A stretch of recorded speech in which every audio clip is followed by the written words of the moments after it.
On the Banks of Plum Creek by Ingalls Wilder. Christmas Eve, Chapter 41. Pa went early to do the chores that evening, and Jack went with him, staying close to his heels. Jack did not intend to lose sight of Pa again. They came in cold and snowy.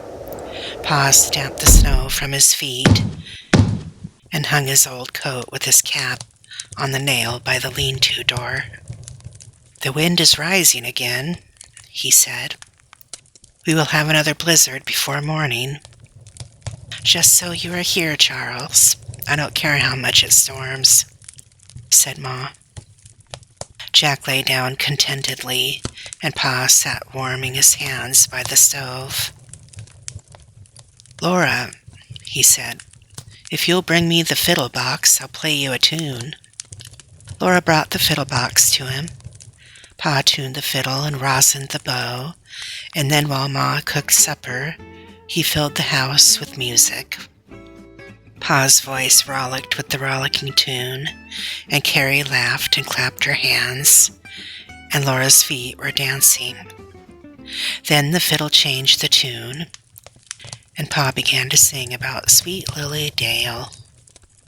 'Twas a calm, still night, and the moon's pale light shone soft o'er hill and vale. Pa glanced at Ma, busy at the stove, while Mary and Laura sat listening, and the fiddle slipped into frolicking up and down with his voice. "Mary, put the dishes on, the dishes on, the dishes on. Mary, put the dishes on, we'll all take tea." "And what shall I do, Pa?" Laura cried, while Mary ran to get the plates and cups from the cupboard. The fiddle and Pa kept singing down all the steps they had just gone up.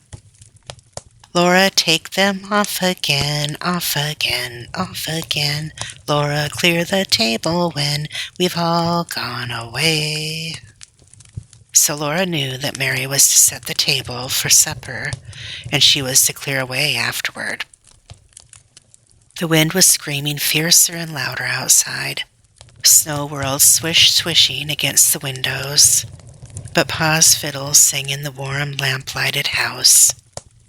The dishes made small clinking sounds as Mary set the table. Carrie rocked herself in the rocking chair, and Ma went gently between the table and the stove. In the middle of the table she set a milk pan full of beautiful browned baked beans. And now from the oven she took the square baking pan full of golden cornbread.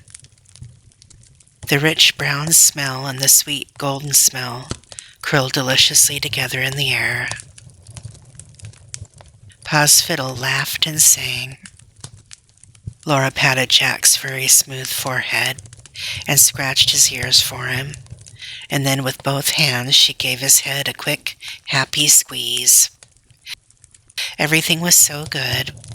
Grasshoppers were gone, and next year Pa could harvest the wheat.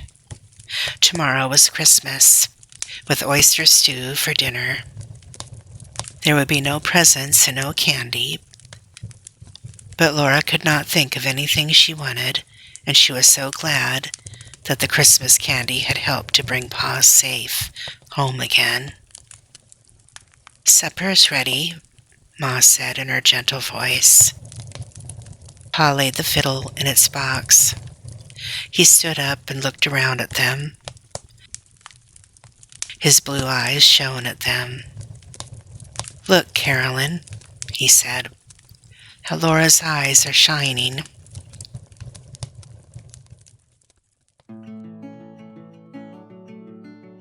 Laura Ingalls Wilder was born in 1867 in the log cabin described in Little House in the Big Woods.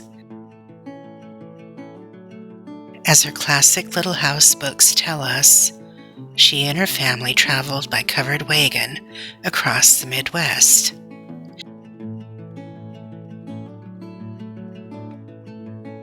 She and her husband, Almanzo Wilder, made their own covered wagon trip with their daughter, Rose, to Mansfield, Missouri.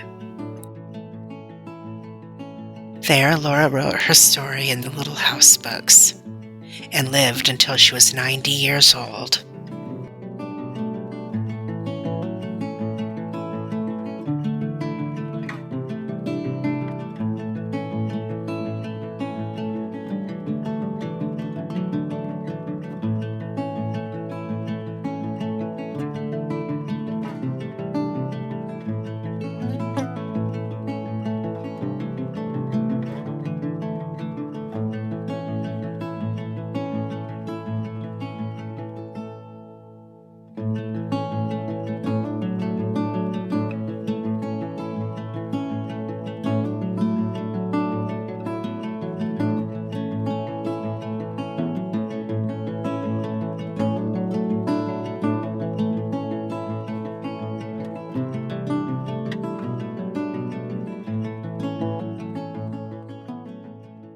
For millions of readers, however, she lives forever as the little pioneer girl in the beloved Little House books.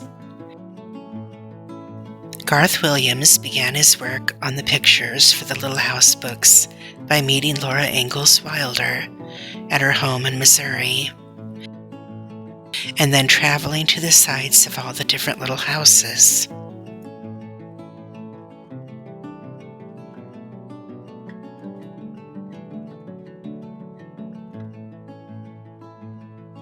His classic illustrations caused Laura to remark that she and her folks live again in those pictures.